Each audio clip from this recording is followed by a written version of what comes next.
The sun beat down on the Serengeti, a relentless, punishing presence that bleached the sky and cracked the earth. Kalen Mazima, lean and weathered, squinted through the dust motes, dancing in the oppressive heat. His camera, a heavy extension of his purpose, lay idle beside him. This wasn't the Serengeti he knew, the vibrant, thrumming heart of Africa. This was a skeletal landscape, ravaged beyond natural cycles, a silent testament to a world out of balance. The air was thick with the scent of dried grass and desperation. Then he saw it, 50 meters ahead, a tiny form, no more than 3 months old, sprawled like a discarded rag doll, a lion cub. His gut clenched. He knew, even from this distance, that its condition was dire. Its ribs protruded starkly against a dull, matted coat.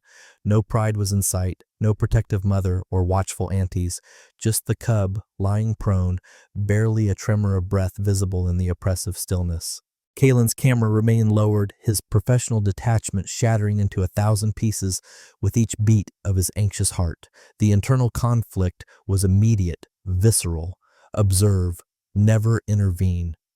It was the prime directive, the ironclad rule of his life's work, drilled into him from his first safari. To interfere was to disrupt the natural order, to play God. But the overwhelming compassion, a hot, desperate wave, crashed against that rigid principle. This wasn't natural. This was suffering on a scale that felt deeply wrong. A flicker. The cub stirred, a pathetic, feeble attempt to push itself up, its tiny legs buckling instantly. It collapsed back into the dust, a puff of red earth blooming around its head. Kalen's breath hitched, but then it did something impossible, something that scraped against the very fabric of his understanding of wild animals. It raised its head slowly, with an immense effort, its cloudy eyes locking directly onto the Land Rover, and from its tiny throat a weak, plaintive sound, more a whimper than a roar, drifted across the silence. "I just document it," Kalen muttered, his voice hoarse, trying to rationalize, to cling to the logical framework of his world. "This isn't a domestic cat, it's a wild predator dying naturally." He tried to convince himself, but the words felt hollow, untrue. Then, against every instinct of a wild creature to retreat from human presence, the cub began to move. It hauled itself forward, excruciating step at a time, directly towards his vehicle. Each movement was monumental, a testament to a will to live that defied its emaciated body. It collapsed halfway, its small form sinking into the dust. But then, with a final, heart-wrenching gesture, it lifted one small paw towards him. An eerie, deliberate motion, almost human-like in its desperate reach. The crackle of the radio split the air. Zola's voice, calm and efficient, cut through Kalen's escalating panic. "Kalen, what are you seeing?" Kalen swallowed, his own voice strained, betraying the turmoil inside him. "Juvenile lion? Severely compromised, orphaned, critical condition." He tried to sound professional, to relay the facts as expected. Zola's reply was pragmatic, unwavering. "Document and report to the research station, nothing else we can do." The protocol, the rules. But Kalen's moral conviction had deepened beyond that. This drought wasn't just natural anymore. The land was scarred, yes, but the scale, the intensity, felt like something far more sinister. This drought, he knew, was human exacerbated. In a world bent and broken by human hands, was strict non-intervention still the ethical choice? Or was it merely complicity? The cub was less than 20 meters away now, its cloudy eyes fixed on him, pleading. It lifted its paw again, that same desperate reaching gesture. The sight broke something inside Kalen. The ethical code, the professional distance, the rationalizations, they all crumbled. He reached for his emergency medical kit, a kit usually reserved for his own injuries or maybe a colleague's. "I'm going to intervene." "Kalen, no, you know protocol. This is not our place." Zola's voice erupted through the radio, a sharp, alarmed cry that cut through the silence of the savannah. Her words were laced with the terror of a broken rule, of a boundary crossed that could have dire consequences for them both. Kalen, however, felt a strange calm settle over him, a quiet resolve that defied the professional taboo he was about to shatter. "I'll accept full responsibility," he stated, his voice steady even as the words sealed his fate. He didn't wait for her reply, didn't want to hear the arguments, the warnings. With a decisive click, he pushed open the Land Rover door, stepping out into the brutal heat. The sun beat down, turning the air into a shimmering mirage. He approached the cub slowly, his boots crunching on the parched earth. In one hand, he clutched a water bottle. In the other, his emergency medical kit. Each step felt heavy, burdened by the weight of his decision, the unforgiving expanse of the Serengeti stretching out around him, silent witness to his defiance. The cub watched his approach, its cloudy eyes tracking him without a hint of fear, without any attempt to flee. This alarming passivity, this unusual trust, spoke volumes about its severely compromised state. A healthy cub would have bolted, or at least snarled. This one simply lay there, waiting. Kalen knelt a few feet away, pouring some water into a shallow lid from his kit. He placed it carefully on the ground, then backed away slightly, hoping the cub would instinctively move towards it. But the small body remained limp, too weak to even lift its head. A wave of despair washed over Kalen, quickly replaced by renewed determination. He moved closer again, heart thumping. Dipping his fingers into the cool water, he gently moistened the cub's dry, cracked lips. The sensation must have registered. Instinct took over. A tiny, rough tongue emerged weakly, rasping against his wet fingers, then began to lap with increasing urgency, a desperate, almost violent suction. "Slow, little one," Kalen murmured, his voice soft, a prayer, a comfort. While the cub drank, Kalen conducted an initial swift assessment. His experienced hands moved over its tiny frame, checking for obvious injuries.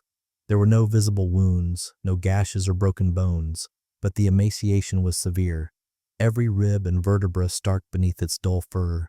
As his fingers traced the cub's shoulder, a subtle abnormality registered, not a tick. He knew the feel of those. This was an unusual, slightly raised bump, a faint discoloration beneath the coat, firm and foreign to the touch. It was too small to be a significant injury, too indistinct to be immediately alarming, yet it felt wrong. An echo of discomfort stirred within him. He scanned the horizon, suddenly acutely aware of his exposure, of the vast, indifferent wilderness. His career, his reputation, his entire life's work as an observer, not an intervener, all of it was on the line.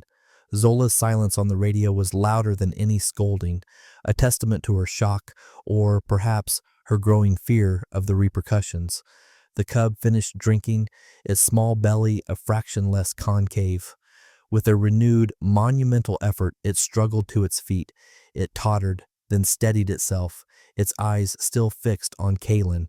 Slowly, deliberately, it took one more step, then another, until it reached Kalen's boot. It raised one small paw, placing it directly on the dusty leather, its cloudy eyes holding an intense, almost human focus that chilled Kalen to the bone. "All right, little one," Kalen whispered, his voice thick with a promise he wasn't sure he could keep. "This is temporary, just until you're strong enough." He quickly fashioned a makeshift carrier from an emergency blanket, the soft material a stark contrast to the cub's rough fur. Gently, he gathered the small, limp body into his arms. It weighed almost nothing. The drive back to his private camp was tense, the Land Rover bumping over the uneven terrain. Kalen's mind raced with the consequences, with the imminent storm of questions and condemnations. Zola's silent disapproval hung heavy over the radio, a phantom presence in the cabin, a stark reminder that he had truly crossed a line. Back at his remote camp, the frantic energy that had propelled Kalen through the intervention now channeled into focused action. His supply tent, usually crammed with camera gear and dried rations, was swiftly transformed into a makeshift clinic. He lined a crate with soft blankets, creating a warm, secluded nest. He mixed electrolyte solution, coaxing the cub to drink with a dropper. The small, fragile body felt alarmingly delicate in his hands, but under his gentle care, a flicker of life, of resilience began to stir. He mentally named the cub Amani, Swahili for peace, a silent wish for the tormented land and the creature now dependent on him. Amani remained remarkably calm, almost unnervingly so. There was no growl, no snap of tiny teeth, none of the wild predator behavior Kalen would expect from a rescued cub. Instead, a profound, almost innocent trust radiated from its small form, settling Kalen's anxious mind even as it deepened his concern. This wasn't natural. Kalen woke to the first pale streaks of dawn, a faint chill still in the air. He blinked, disoriented, feeling a strange warmth pressed against his side.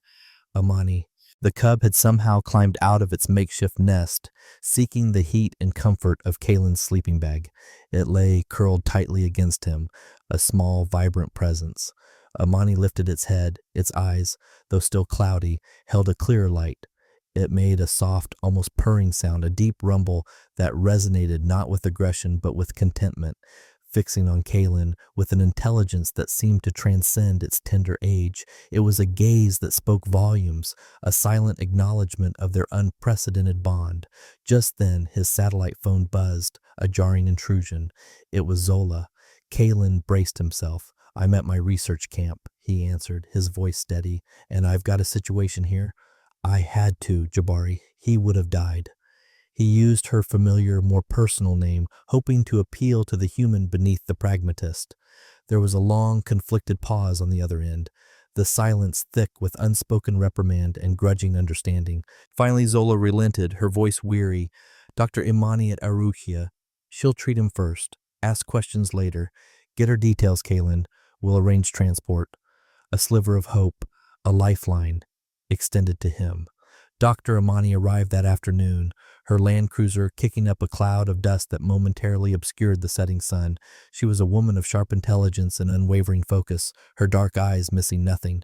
The moment she stepped into the tent, her gaze swept over Imani, then to Kalen. "He's bonded to you already," she observed, her voice low, a hint of concern in her tone. "That complicates things significantly." She wasn't judging, merely stating a fact that would undoubtedly impact the cub's future. Her examination was thorough, professional. She confirmed the cub's surprising recovery in such a short time, her expression a mix of approval and curiosity. But then, as her delicate fingers probed the area near Amani's shoulder, her brow furrowed, the same slight bump Kalen had noticed. Her expression shifted, her analytical gaze narrowing. What is this?" she murmured, her voice barely a whisper. Beneath the discolored skin, she found a small, unusual metallic-looking inclusion. It was clearly not natural, no shard of bone, no embedded thorn. It felt too smooth, too regular. It was something foreign, something alien in the soft flesh of a wild animal. Dr. Imani carefully took tissue samples, her movements precise and deliberate, her analytical eyes now fully alert, betraying a deeper concern. She looked up at Kalen, her expression grave. "This isn't just malnutrition, Kalen," she stated, her voice tight. "There's something anomalous here, something synthetic." She proposed a pioneering research project ostensibly focusing on cognitive development and human-animal bonding, given Amani's unusual behavior. But her tone, the intensity in her eyes hinted at a deeper unspoken motive, to investigate the unnatural anomaly embedded beneath Amani's skin. The cub was not just a rescue anymore. It was a mystery, a clue to something potentially profound and unsettling. Over the following weeks, Amani defied every expectation. In the carefully controlled, natural environment Kalen had created within his camp, the cub gained strength at an astonishing rate. His ribs slowly receded, his coat regained its luster, and his playful energy, though still tinged with an unusual calm, began to emerge. He displayed an unprecedented level of trust, a deep, abiding connection to Kalen, and a curious, almost inquisitive interaction with the world around him. But it was Amani's cognitive development that truly astounded them. He wasn't just healthy, he was exceptional. He exhibited problem-solving abilities that seemed beyond his age, discerning patterns and navigating simple puzzles Kalen devised. Moreover, he developed unique vocalizations, soft chuffs and trills that were clearly specific to his interactions with Kalen, a language bridging the species barrier. This intelligence, combined with his gentle demeanor, made it increasingly clear that Amani was not just a lion cub. Then came the lab results. Dr. Imani's report from the tissue samples she'd taken was delivered with a terse, almost grim tone. The analysis confirmed a complex synthetic biomarker in Imani's system, a substance utterly unknown in nature. This wasn't a natural toxin or a common pollutant. This was something engineered, a highly advanced, non-indigenous compound. It pointed unequivocally to deliberate human intervention or exposure far beyond any accidental contamination. Kalen and Dr. Imani, now united by a shared dangerous suspicion, knew they couldn't pursue this openly. They discreetly expanded Kalen's ongoing drought impact assessment into a covert investigation, Aiming to trace the source of this pervasive biomarker, their team, under the guise of ecological research, began to observe localized ecological disruptions that simply couldn't be attributed to the drought alone. They found peculiar plant mutations, their leaves unnaturally colored or misshapen in specific areas.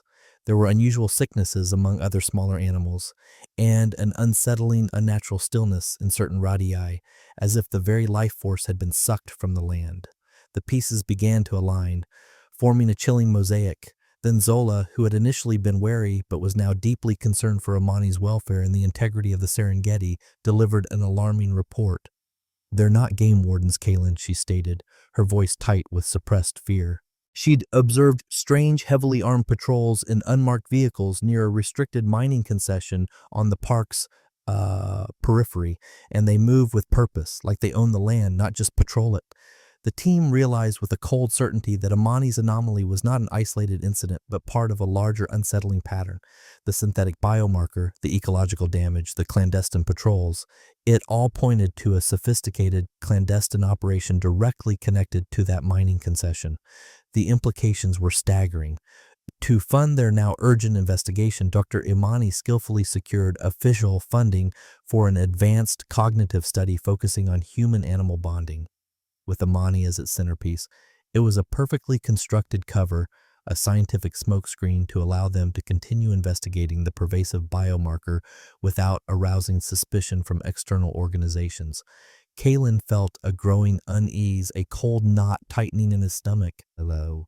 His initial compassionate act of saving a dying cub had pulled them, unwittingly, into something far more dangerous than simple conservation. He had breached protocol, yes, but he had also breached a veil, exposing a dark secret that threatened not just a single cub, but the very soul of the Serengeti itself. He was no longer just a photographer. He was a reluctant detective caught in a web of unknown machinations with Imani, his small, purring, highly intelligent Imani, at the very heart of the unfolding mystery. If you've been following Kaylin's journey, you know the stakes are already incredibly high, but trust me, what they're about to uncover in the heart of the Serengeti is more twisted, more dangerous than anything you can imagine. This isn't just about saving a cub anymore. It's about exposing a conspiracy that threatens life itself. Stay with us, hit that like button, share this story, and subscribe so you don't miss a single terrifying detail as we dive deeper into the web of lies and deadly secrets that Kaylin and his team are desperately trying to unravel. The arrival of Dr. Kwesi, a renowned big cat cognition expert, initially brought a glimmer of official validation to Dr. Imani's advanced cognitive study. He was captivated by Dr. Imani's early findings on Imani's extraordinary intelligence, the cub's unique vocalizations and problem solving. But Kwesi, with his sharp, experienced eyes, quickly sensed the deeper, unspoken investigation simmering beneath the surface. His questions, though academically phrased, carried a subtle edge, a hint that he was seeing beyond the scientific facade. Imani, meanwhile, continued to astound them all. His communication with Kaylin deepened, evolving beyond simple understanding. The cub began to demonstrate an uncanny ability to guide Kaylin, nudging him towards specific areas within the protected zone where the environmental anomalies were most pronounced. It was as if Imani possessed an internal compass, drawn to the very source of what had made him unique. Kaylin followed, a growing sense of dread mingling with awe. Armed with these intuitions, the research team deployed covert drones, their quiet hum barely audible above the savannah winds. Painstakingly, they collected footage, piecing together a mosaic of anomalies. High-tech sensors mounted on the drones finally detected it, a subtle yet persistent energy signature emanating directly from the restricted mining concession. It pulsed like a hidden heartbeat, an unnatural thrum in the quiet wilderness. Risking everything, Kaylin and Zola undertook ground reconnaissance. Kaylin's photographic eye for detail, combined with Zola's unparalleled local knowledge of the terrain, allowed them to navigate the treacherous boundaries. Deep within the concession, shielded by dense scrub and craggy outcrops, they located it, a hidden, heavily fortified facility. It was a stark, metallic scar on the pristine wilderness, an architectural aberration in a landscape defined by organic curves. High walls, barbed wire, and glinting surveillance cameras confirmed their worst fears. While on recon, they managed to intercept fragments of encrypted transmissions, tantalizing whispers of a larger operation. Their rudimentary decryptors caught keywords that sent a cold wave through the team: Project Chimera, bioadaptive engineering, and, chillingly, environmental modification protocols. The implications were staggering, dystopian. The team deduced that Amani's unique condition, his enhanced cognition, the synthetic biomarker, might be an accidental mutation, an unintended side effect of whatever clandestine research was happening within that facility, or, more disturbingly, Amani himself could be a deliberate, perhaps failed result of these bioadaptive experiments. The thought that a creature could be engineered, manipulated, for unknown purposes, twisted Kalen's stomach. Then Zola's voice, tight with urgency over the comms, pulled them back to immediate danger. "We are being watched, Kalen. They know we are close." Her reports of increasing surveillance around their camp, the sudden appearance of unfamiliar vehicles, cemented the chilling reality. Their cover was thinning, if not entirely blown. Further clandestine investigations unearthed doctored environmental impact reports, a clumsy attempt to legitimize the mining operation. These documents hinted at a corporate cover-up of illegal bioengineering or experimental testing, a web of deceit spun by powerful, unseen hands. Kalen's heart pounded with a chilling realization.